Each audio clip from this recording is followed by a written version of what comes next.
This dog was just too mischievous. The man had no choice but to lock him in a cage. But no matter how he tried, the dog always found a way to escape. He even took the dog far away. But somehow, the dog always made it back to him. The man was amazed. When he saw the dog's paw cut by glass, his heart softened. He decided to take him home. But the dog, named Togo, jumped off the seat and ran straight to the front of the sled team. The man sighed and pulled him back to the rear. Not long after, he noticed Togo's incredible speed and stamina, so he moved him up a few spots. But Togo was still too fast.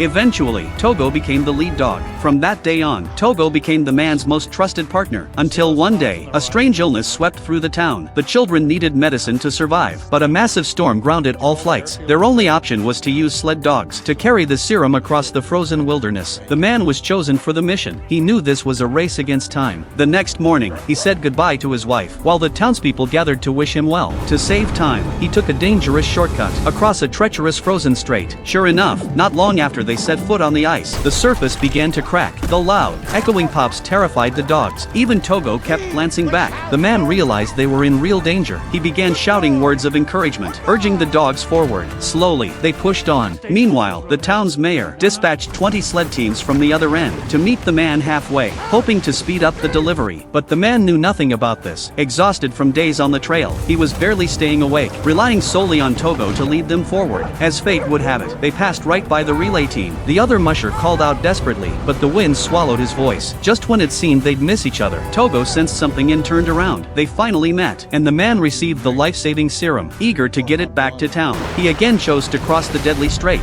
This time, the ice was even more unstable. They were trapped just meters from shore. With no other choice, the man gently lifted Togo and hurled him across the gap. Togo clawed his way forward, but the ice was heavy, and the water beneath rushed violently. The whole team barked, cheering him on with every ounce of strength. Togo pulled inch by inch until he finally dragged the entire sled onto solid ground. They were safe, but Togo had nothing left. Even so, his first instinct was to check on the man. The man praised all the dogs and gently placed Togo on the sled to rest. But Togo refused. He knew the man still needed him. No matter how tired he was, he wouldn't abandon his place at the front. The man had no choice but to let him lead. As they continued, a fierce snowstorm rolled in. The man could no longer see the path home. He apologized to Togo. Everything now depended on him. Somewhere along the way, the man lost consciousness. When he finally woke up, he realized Togo had done it. He had safely brought both the man and the medicine back to town. Together, they saved the children.